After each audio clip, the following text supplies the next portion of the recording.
All right, here's our good doctor, Dr. Alicia Arbaje, who joins us from Johns Hopkins. All right, you just saw, Lynn, it seems to me that those who keep their minds active are doing okay in later life, right? Absolutely. People often ask me, what do I need to do to prevent all these different diseases that happen when we get older, like memory loss, dementia, becoming frail, becoming immobile, and really the single most important thing people can do is stay active, physically and mentally active, so that's a great example. I like what you said. It's okay to ask for help.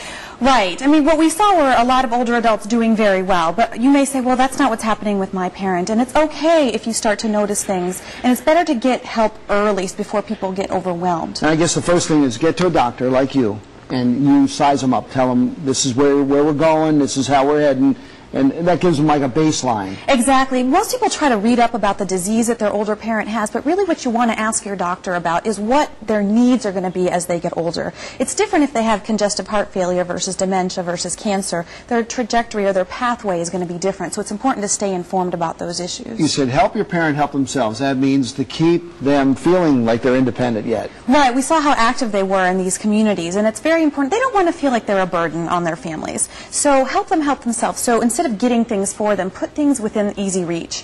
Instead of scheduling their appointments, if they're still able to do that, give them a list of what they need to do. So help them feel like they're still a part of their own care. You have 8 kids, 9 different opinions on how to take care of mom and dad. How do you figure out who's right and who's wrong in this? Yeah, so this is really tough, especially with large families where everyone has a different role. And a lot of times the roles that people had as children, they maintain as they get older. The younger one is always seen as the younger one and not as helpful or that sort of thing. So these kind of relationships get perpetrated in later life. So really what I recommend is to see someone, a professional who can help mediate and help facilitate that kind of work. So a geriatrician usually helps with these kinds of care coordination activities. Neurologists, psychiatrists also have special training in this area.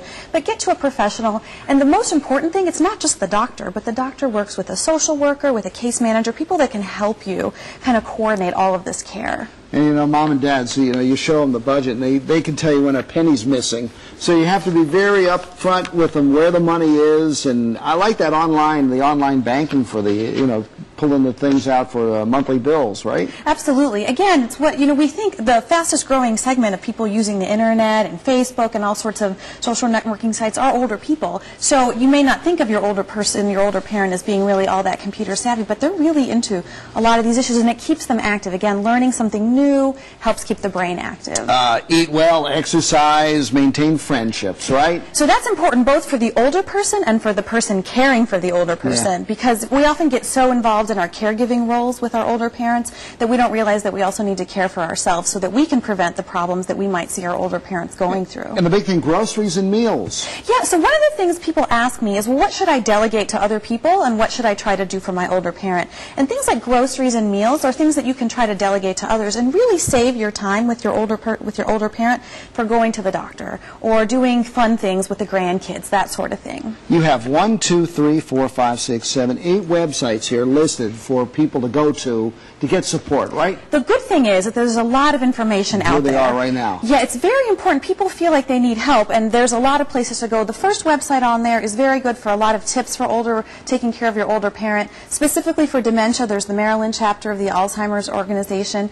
And then the third one that's on there is very important. It links you to the Maryland Department of Aging and to the Area Agency on Aging for every county in the state, and that can give you links to the community resources in the area. And the final one gives you tips there. A few more that you can see there that are related to caregiving and help for older adults. And then the final one is our Hopkins Memory Center for folks who have dementia or other types of memory disorders. They can come and see us there. All right, doctor, you got it all. And of course, don't worry about it. We'll put it up on our website, abc2news.com.